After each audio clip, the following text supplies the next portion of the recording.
എല്ലാ വർഷവും magic night സ്ക്വാഡിന്റെ performance അനുസരിച്ച് വിസാർഡ് കിങ് അവർക്ക് ഓരോ സ്റ്റാറുകൾ കൊടുക്കും. വർഷാവസാനം ഏറ്റവും കൂടുതൽ സ്റ്റാറുകൾ ആർക്കാണ് കിട്ടിയതെന്ന് അറിയാൻ അവരൊരു ഫെസ്റ്റിവൽ തന്നെ വെക്കും. ക്ലോവർ കിങ്ഡത്തിൽ നടക്കുന്ന ഏറ്റവും വലിയൊരു ഫെസ്റ്റിവൽ ആണ് സ്റ്റാർ ഫെസ്റ്റിവൽ. മാജിക് നൈറ്റ്സിനേക്കാൾ ഏറ്റവും കൂടുതൽ അത് ആഘോഷിക്കുന്നത് അവിടെയുള്ള ജനങ്ങളാണ്. എപ്പോഴും അത്രയും വലിയൊരു ഫെസ്റ്റിവൽ നടക്കുന്ന സമയത്ത് ക്യാപ്റ്റൻ യാമിയും ഗ്രീൻ പ്രൈം മാൻഡിസസ് ക്യാപ്റ്റൻ ജാക്കും കാര്യമില്ലാത്ത കാര്യത്തിന് വെറുതെ അടികൂടുന്നത് സ്ഥിരം കാഴ്ചയായിരുന്നു. അങ്ങനെയുണ്ടായ ഒരു ഫൈറ്റിൽ നിന്നും വിസാർഡ് കിങ് അവരെ തടയുന്നു.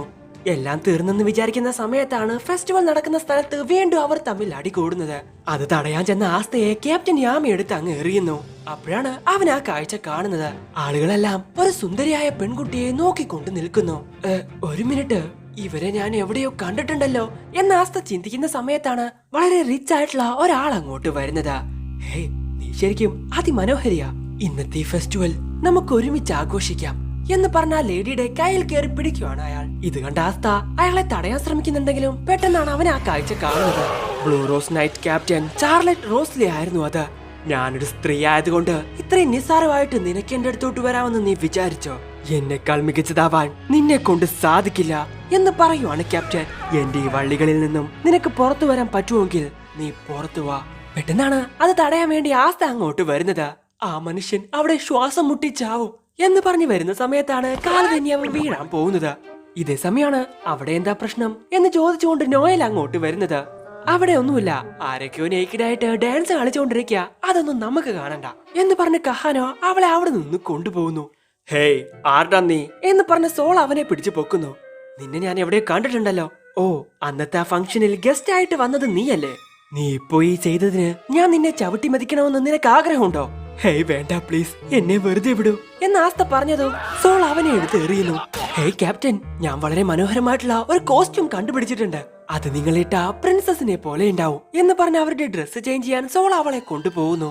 അവൾ തിരിച്ചു വരുന്നത് കാണാൻ ആളുകളൊക്കെ അവിടെ വായും പൊളിച്ച് നോക്കി നിൽക്കുവാണ്. പിന്നീട് നമ്മൾ കാണുന്നത് ആ ഫെസ്റ്റിവലിൽ കാണുന്ന ആർമാദിച്ചുകൊണ്ടിരിക്കുന്ന ബ്ലാക്ക് ബുൾ സ്ക്വാഡ് മെമ്പേഴ്സിനെയാണ്. ഈ ഫെസ്റ്റിവൽ എന്റെ ഉള്ളിലെ മനുഷ്യനെ പുറത്തു കൊണ്ടുവരാൻ തിടുക്കം കൂട്ടുന്നു. ഓ, എന്നാ നമുക്ക് ഫൈറ്റ് ചെയ്താലോ? അപ്പോഴാണ് ഫിൻഡ്രൽ അവിടെ വളരെ ബ്യൂട്ടിഫുൾ ആയിട്ടുള്ള ഒരു ഗേൾ ഉണ്ടെന്ന് മണത്ത് കണ്ടുപിടിക്കുന്നത്. ശരി ഗായ്സ്, പിന്നെ കാണാം എന്ന് പറഞ്ഞ് അവൻ അവിടെ നിന്ന് ഓടുന്നു. നിന്റെ മുമ്പിലിരിക്കുന്ന ഞാൻ തന്നെ ഒരു ബ്യൂട്ടിഫുൾ ആയിട്ടുള്ള ഗേൾ അല്ലേ? എന്തെങ്കിലും ആവട്ടെ. ക്യാപ്റ്റൻ യാമി ഇത് എവിടെ പോയി? കുറെ നേരമായല്ലോ കണ്ടിട്ട്. അപ്പോഴാണ് സോൾ സെലക്ട് ചെയ്ത കോസ്റ്റ്യൂം എല്ലാം ഇട്ടുകൊണ്ട് ചാർലറ്റ് റോസ്ലി അങ്ങോട്ട് വരുന്നത്. ഇത് കണ്ട ആളുകളൊക്കെ വളരെയധികം എക്സൈറ്റ്മെന്റോടെ നിൽക്കുന്നു. ആസ് യൂഷ്വൽ നമ്മുടെ ഫിൻഡ്രലും അവിടെ ഉണ്ട്. ഹേ മാൻസ്, മിണ്ടാണ്ടിരിക്കുക, ഇതൊരു ഷോ ഒന്നുമല്ല.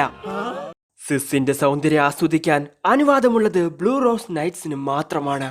എന്നിട്ടും മറ്റ് ക്യാപ്റ്റൻസിനെ ഒന്നും എന്നെ ഇതുപോലെ കാണാൻ അനുവദിക്കില്ല, പ്രത്യേകിച്ച് അവന്റെ മുമ്പിൽ എന്ന് റോസ്ലി പറയുന്ന സമയത്താണ് ക്യാപ്റ്റൻ യാമി അങ്ങോട്ട് വരുന്നത്. ഓ, ഇവിടെ ഭയങ്കര കച്ചവടാണെന്ന് തോന്നുന്നു. നല്ല ആൾക്കൂട്ടം ഉണ്ടല്ലോ. ഹേ ആസ്ത, ഇത്ര പെട്ടെന്ന് നീ ഇങ്ങോട്ടെത്തിയോ എന്ന് ക്യാപ്റ്റൻ ചോദിക്കുന്ന സമയത്താണ് റോസ്ലി ഒന്ന് തിരിഞ്ഞു നോക്കുന്നത്. യാമി, ഇവരെങ്ങനെയാ ഇവിടെ എത്തിയേ? ഇല്ല, കൗണ്ട് ഡൗൺ ചാർലറ്റ്. എന്റെ ഈ വേഷത്തിൽ അവർക്ക് എന്നെ തിരിച്ചറിയാൻ പോലും സാധിക്കില്ല. ഹേയ് ചാർലറ്റ്, നീയോ? ഇത് കേട്ടതും അവൾ ആകെ അങ്ങ് ഇല്ലാണ്ടാവുന്നു. ഹേയ്, ഇങ്ങനത്തെ ഷൈനിങ് ആയിട്ടുള്ള കോസ്റ്റ്യൂം കൊണ്ട് നീ എന്താ ഉദ്ദേശിക്കുന്നേ? ഓ, അപ്പൊ നിങ്ങൾ ധരിച്ചിരിക്കുന്ന ഈ വിചിത്രമായിട്ടുള്ള വസ്ത്രം ഏതാ? പെറ്റിക്കോട്ടിന്റെ അടിയിൽ അണ്ടർവെയർ ഇട്ടതുപോലെയുണ്ട്. ഹേയ്, ഇതുപോലെയുള്ള വിചിത്രമായിട്ടുള്ള വസ്ത്രം ധരിച്ച് എന്റെ ക്യാപ്റ്റന്റെ അടുത്തോട്ട് വരാൻ ഞാൻ സമ്മതിക്കില്ല. ഹേയ് സോൾ, വേണ്ട, മിണ്ടാണ്ടിരിക്കേ. ഇതേ സമയം വെനേസ അങ്ങോട്ട് വരുന്നു. ക്യാപ്റ്റൻ ചാർലറ്റിനെ കണ്ട് അവൾക്ക് അത് ആരാണെന്നും മനസ്സിലാവുന്നില്ല. അവളുടെ നോട്ടം കണ്ട് ബ്ലൂ റോസ് നൈറ്റിലെ ക്യാപ്റ്റനാണെന്ന് ആസ്ത അവളോട് പറയുവാണ്. ഈ സ്ത്രീ ഇവൾ യാമിയുമായിട്ട് അത്രയധികം ഫ്രണ്ട്ലി ആണെന്ന് തോന്നുന്നു. അവളും ബ്ലാക്ക് ബുൾസിലെ ഒരംഗമാണോ എന്ന് ചിന്തിക്കുകയാണ് ചാർലറ്റ്. എന്റെ ക്യാപ്റ്റനെ ഇങ്ങനെ നോക്കാൻ നീ ആരാണെന്നാ നിന്റെ വിചാരം? നീ വെറൊരു ബ്ലാക്ക് ബുൾ മെമ്പർ മാത്രമാണ്. ഹേയ്, അതിനാരും നോക്കി? ഞാനൊന്നും നോക്കിയിട്ടില്ല. ആയിരക്കണക്കിന് വർഷങ്ങൾ നീ കഷ്ടപ്പെട്ടാലും എന്റെ ക്യാപ്റ്റനെ തോൽപ്പിക്കാൻ നിന്നെ കൊണ്ട് സാധിക്കില്ല. ഇത് കേട്ട് ക്യാപ്റ്റൻ യാമി ചിരിക്കുവാണ്. ബ്ലൂ റോസ് നൈറ്റ്സ് എന്നോട് ഇങ്ങനെ സംസാരിക്കുന്നത് കേട്ടു നിൽക്കാൻ എന്നെ കൊണ്ട് സാധിക്കില്ല. ബ്ലാക്ക് ബുള്ളിന്റെ പേര് പറഞ്ഞ് ക്യാപ്റ്റൻ യാമിയെ കൂടുതൽ നാണം കെടുത്താൻ സാധിക്കില്ല. ഹേയ്, ഞാൻ നിങ്ങളെ ചലഞ്ച് ചെയ്യുന്നു എന്ന് വിളിച്ചു പറയുവാണ് വെനസ. എന്നാ ഇനി കുറച്ച് സമയത്തിനുള്ളിൽ തന്നെ ഈ വർഷം ഏറ്റവും കൂടുതൽ സ്റ്റാർ വാങ്ങിയ സ്ക്വാഡ് ഏതാണെന്ന് അനൗൺസ് ചെയ്യാനുള്ള സമയമാകും. നിന്റെ കുട്ടിക്കളിക്കൊന്നും എനിക്ക് താല്പര്യമില്ല എന്ന് അവൾ ചിന്തിക്കുന്ന സമയത്താണ് എന്റെ ക്യാപ്റ്റനെ ചലഞ്ച് ചെയ്യാൻ മാത്രം നീ വളർന്നോ? എന്ത് ചലഞ്ച് ആണെങ്കിലും അത് ഞങ്ങൾ ഏറ്റെടുക്കും എന്ന് സോൾ വിളിച്ചു പറയുന്നു. നിങ്ങൾക്ക് എന്നെ കണ്ടപ്പോ തന്നെ മനസ്സിലായി കാണും, ഞാൻ മുൻപത്തേതിനേക്കാൾ ഒരുപാടധികം പവർഫുള്ളാ. എന്നെ തോൽപ്പിക്കാൻ നിന്നെ കൊണ്ട് സാധിക്കില്ല. ഹേയ്, നീ ആരോടെ സംസാരിക്കുന്നതെന്ന് അറിയോ നിനക്ക്? ഞാൻ ബ്ലൂ റോസിന്റെ ക്യാപ്റ്റനാണ് എന്ന് പറഞ്ഞ് ടെൻഷൻ ആവുകയാണ് ചാർലറ്റ്. അപ്പോഴാണ് ഒരു ഫൈറ്റ് ഉണ്ടാവണ്ടെന്ന് വിചാരിച്ച് ഫിൻഡൽ അവരുടെ ഇടയിലോട്ട് വരുന്നത്. ഹേയ്, നിന്നെ പോലെയുള്ള ആണുങ്ങളോടൊന്നും സംസാരിക്കാൻ എനിക്ക് താല്പര്യമില്ല. അതെ, ഗേൾസുമായിട്ട് ഫ്ലർട്ടിങ് ചെയ്യാൻ മാത്രമേ നിന്നെ കൊണ്ടൊക്കെ പറ്റൂ. ഓ, അങ്ങനെയാണോ? എന്നാ ഞാൻ നിങ്ങൾക്കൊരു ഐഡിയ പറഞ്ഞുതരാം. ഒരു കോസ്പ്ലേ കോntest. ഇത് കേട്ട് അവിടെ നിന്ന് ആളുകൾക്കൊക്കെ ഒരുപാടധികം സന്തോഷാവുന്നു. അങ്ങനെ അവർ തമ്മിലുള്ള കോntest ആരംഭിക്കുന്നു. ചാർലറ്റ് വളരെയധികം നല്ലൊരു കോസ്റ്റ്യൂം ഇട്ട് അങ്ങോട്ട് വരുവാണ്. ആളുകളൊക്കെ അത് ഒരുപാടധികം ഇഷ്ടപ്പെടുന്നു. എന്നാൽ ക്യാപ്റ്റൻ യാമിക്ക് ഇഷ്ടപ്പെട്ടോ എന്നാണ് അവൾ കൂടുതലും ശ്രദ്ധിക്കുന്നത്. ഇവർ കൊള്ളാവല്ലേ എന്ന് ആസ്ത ചോദിക്കുന്ന സമയത്ത് ആ, കുഴപ്പമില്ല എന്ന് പറയുവാണ് ക്യാപ്റ്റൻ. അടുത്തതായിട്ട് സ്റ്റേജിലോട്ട് വരാൻ പോകുന്നത് ബ്ലാക്ക് ബുള്ളിന്റെ കണ്ണോമനയും സുന്ദരിയും സുമുഖിയുമായിട്ടുള്ള വെനസ അനട്ടേക്ക. സോ ഒരു നെണ്ണിനെ പോലെ വേഷം ധരിച്ച് വെനസ അങ്ങോട്ട് വരുന്നു. ഇത് കണ്ട് എല്ലാവരും വായു പൊളിച്ചു നോക്കി നിൽക്കുന്നു. ക്യാപ്റ്റൻ യാമി, ഇത് കൊള്ളാവല്ലേ? ആ, കുഴപ്പമില്ല. ഹേയ് കാണികളെ, നമ്മുടെ 2 പൊന്നോമനകളായിട്ടുള്ള സുന്ദരികൾ ഇപ്പോ നിങ്ങളുടെ മുമ്പിൽ നിൽക്കുന്നുണ്ട്. ഈ കോntestil വിജയിച്ചത് ആരാണെന്ന് പ്രേക്ഷകരായിട്ടുള്ള നിങ്ങൾ ഓരോരുത്തരും വേണം തീരുമാനിക്കാൻ. നിങ്ങളുടെ ഓരോരുത്തരുടെയും അഭിപ്രായം ഈ ബൗളിനെ അറിയിക്കൂ എന്ന് പറഞ്ഞ് 2 ബൗൾ അവിടെ കൊണ്ടുവന്ന് വെക്കുന്നു. ജനങ്ങളുടെ അഭിപ്രായം അനുസരിച്ച് അവർക്ക് 2 പേർക്കും സെയിം സ്കോർ ആണ് കിട്ടിയിട്ടുള്ളത്. എന്ത്, സെയിം പോയിന്റ്സോ? അങ്ങനെയെങ്കിൽ യാമി എന്നെ ഇപ്പൊ എങ്ങനെയായിരിക്കും കാണുന്നത്? അവൻക്ക് ഏറ്റവും കൂടുതൽ ആരെയായിരിക്കും ഇഷ്ടപ്പെട്ടത് എന്ന് ചിന്തിക്കുവാണ് റോസ്ലി. ശരി, ഈ റൗണ്ടിൽ 2 പേർക്കും സെയിം സ്കോർ ആയതുകൊണ്ട് അടുത്തതൊരു സ്വിമ്മിംഗ് സൂട്ട് കോമ്പറ്റീഷൻ ആയിരിക്കും. ഇത് കേട്ടതും ചാർലറ്റ് അവനെ പിടിച്ച് കെട്ടുന്നു.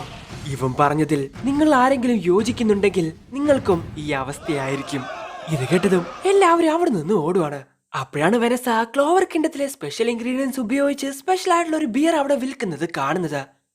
ക്യാപ്റ്റൻ, നിങ്ങൾക്ക് ഡ്രിങ്ക് ചെയ്യുന്ന ഗേൾസിനെ ഒരുപാട് ഇഷ്ടമല്ലേ? ആ, ശരിയാ, നമുക്ക് ഒരുമിച്ച് ഡ്രിങ്ക് ചെയ്യാലോ. ഇത് കേട്ടതും അവൾക്ക് ഒരു ഐഡിയ കിട്ടുന്നു. ഞാൻ നിങ്ങളെ വീണ്ടും ചലഞ്ച് ചെയ്യുന്നു. നമുക്കൊരു ഡ്രിങ്കിങ് കോntest വെച്ചാലോ? നിനക്കിതുപോലെയുള്ള ചെറിയ ഗെയിംസ് മാത്രമേ അറിയുള്ളൂ. ശരി, ഞാൻ തയ്യാറാണ്. സോ അങ്ങനെ അവർ ആ കോntest ആരംഭിക്കുന്നു. 1 മണിക്കൂറിനുള്ളിൽ ഏറ്റവും കൂടുതൽ കുപ്പി കുടിച്ചു തീർക്കുന്നത് ആരാണോ അവർ ഇതിൽ വിജയിക്കും. സോ വെള്ളവടിയിൽ വെനസയെ തോൽപ്പിക്കാൻ വേറെ ആരുമില്ലെന്ന് നമുക്ക് അറിയാമല്ലോ. ഇതൊക്കെ കണ്ട് ചാർലറ്റിന് ഒന്നും തന്നെ മനസ്സിലാവുന്നില്ല. ശരി, നമുക്ക് തുടങ്ങുമല്ലേ എന്ന് പറഞ്ഞ് അവൾ ആ പൂച്ചയൊക്കെ എടുത്ത് എറിയുന്നു. ഇവളെ കണ്ടാൽ തന്നെ അറിയാം, വെള്ളമടിക്കുന്നത് ഇവൾക്ക് അത്ര വലിയ കാര്യമല്ല. ഇത് വളരെ ടഫായിട്ടുള്ള ഒരു ചാലഞ്ച് ആണെന്ന് തോന്നുന്നു എന്ന് ചാർലറ്റ് പറയുന്ന സമയത്താണ് ബോധം കെട്ട് കിടക്കുന്ന വെനസയെ അവൾ കാണുന്നത്. സോ ഒരു സിപ്പ് കുടിച്ചപ്പോ തന്നെ അവളുടെ കാര്യത്തിൽ ഒരു തീരുമാനമായി. ഇങ്ങനെയാണെങ്കിൽ ഇതിൽ ഞാൻ തന്നെ വിജയിക്കും എന്ന് പറഞ്ഞ് ചാർലറ്റ് ഒരു സിപ്പ് എടുക്കുന്നു. അത് കുടിച്ചത് മാത്രമേ അവൾക്ക് ഓർമ്മയുള്ളൂ. അവളുടെ ബോധം മുഴുവനായിട്ടും പോകുന്നു. ഇവരിതെന്ത് തേങ്ങയായി കാണിക്കുന്നേ എന്ന് ചിന്തിക്കുവാണ് ക്യാപ്റ്റൻ. ക്യാപ്റ്റൻ യാമിയുടെ മുമ്പിൽ ഞാൻ ഒരിക്കലും തോൽക്കാൻ ആഗ്രഹിക്കുന്നില്ല. ഇല്ല, ഞാൻ എന്തേ ചിന്തിക്കുന്നത്? ഒരു ശാപം. ഞാൻ ഹൗസ് ഓഫ് റോസ്ലിയെ ശപിക്കുന്നു. നിങ്ങളുടെ മകൾക്ക് 18 വയസ്സാകുമ്പോൾ അത് ആക്ടിവേറ്റ് ആകും. അത് നിങ്ങളെ എല്ലാവരെയും വിഴുങ്ങും. സമയത്തിന്റെ ഒരു കൂട്ടിൽ നിങ്ങളെ അകപ്പെടുത്തും. അവളുടെ പാരന്റ്സിന് ആ സ്പെല്ല് എങ്ങനെ അവളുടെ മുകളിൽ നിന്നും ഇല്ലാതാക്കണമെന്ന് അറിയില്ല. അച്ഛാ, അമ്മേ, കരയല്ലേ. ഞാൻ ഒരുപാടധികം സ്ട്രോങ് ആവും. മറ്റുള്ള എല്ലാവരേക്കാൾ സ്ട്രോങ് ആവും. അങ്ങനെ ഈ കേഴ്സിനെ ഞാൻ മറികടക്കും. അങ്ങനെ വളരും തോറും അവൾ അവളുടെ റാങ്കുകൾ ഉയർത്തിക്കൊണ്ടേയിരിക്കുന്നു. ആദ്യമായി ബ്ലൂ റോസിൽ ജോയിൻ ചെയ്ത അവളെ കണ്ട് എല്ലാവരും വളരെയധികം സ്ട്രോങ് ആണെന്ന് പറയുന്നു. ഒരുപാട് പേർ അവളുടെ സൗന്ദര്യം കണ്ട് അവളെ പ്രപ്പോസ് ചെയ്യുന്നുണ്ടെങ്കിലും അവൾക്ക് അതൊന്നും തീരെ അങ്ങ് ഇഷ്ടപ്പെടുന്നില്ല. നിങ്ങൾക്ക് എന്നെ തോൽപ്പിക്കാൻ സാധിക്കുന്നില്ലെങ്കിൽ ഒരിക്കലും എന്റെ ശാപം നിങ്ങൾക്ക് സ്വീകരിക്കാൻ സാധിക്കില്ല. സംസാരിക്കാൻ അറിയാവുന്ന എന്നാ ദുർബലരായിട്ടുള്ള ഒരുപാട് മനുഷ്യർ എനിക്ക് ചുറ്റുമുണ്ട്. എന്നാ ഞാനിത് സ്വയം മറികടക്കും. അങ്ങനെ ഇരിക്കുന്ന സമയത്താണ് 18 വയസ്സ് തികയുന്ന അന്ന് അവളുടെ ആ കേഴ്സ് ആക്ടിവേറ്റ് ആവുന്നത്. വളരെ പവർഫുൾ ആയിട്ടുള്ള ആ കേഴ്സ് ആളുകളെല്ലാം അറ്റാക്ക് ചെയ്യാൻ ആരംഭിക്കുന്നു. എത്രയൊക്കെ ശ്രമിച്ചിട്ടും അവളെ കൊണ്ട് അതിൽ നിന്നും പുറത്തു വരാൻ സാധിക്കുന്നില്ല. അച്ഛാ, അമ്മേ, എന്നോട് ക്ഷമിക്കുക. എന്നെ കൊണ്ട് പുറത്തു വരാൻ സാധിക്കുന്നില്ല. പെട്ടെന്നാണ് പുറത്തു നിന്നൊരു ശബ്ദം അവൾ കേൾക്കുന്നത്. അവളെ രക്ഷിക്കാനതാ ഒരാൾ അങ്ങോട്ട് കടന്നു വരുന്നു. ഇവിടെ എന്താ നടക്കുന്നേ? ഞാൻ കഴിച്ചുകൊണ്ടിരുന്ന പാസ്ത നീ തട്ടിയിട്ടു. യാമിസുക്കി ഹീറോ, ഇതുപോലൊരു സിറ്റുവേഷനിൽ അവൻ എന്നെ കാണാൻ ഞാൻ അനുവദിക്കില്ല. ശരിക്കും ഞാൻ എന്തൊരു പരാജയമാണ്. ഞങ്ങളുടെ മാജിക് നെറ്റ് സ്ക്വാഡുകൾ ഇതുപോലെയുള്ള ശക്തരായിട്ടുള്ള ആളുകളുമായിട്ട് നിറഞ്ഞിരിക്കുകയാണ്.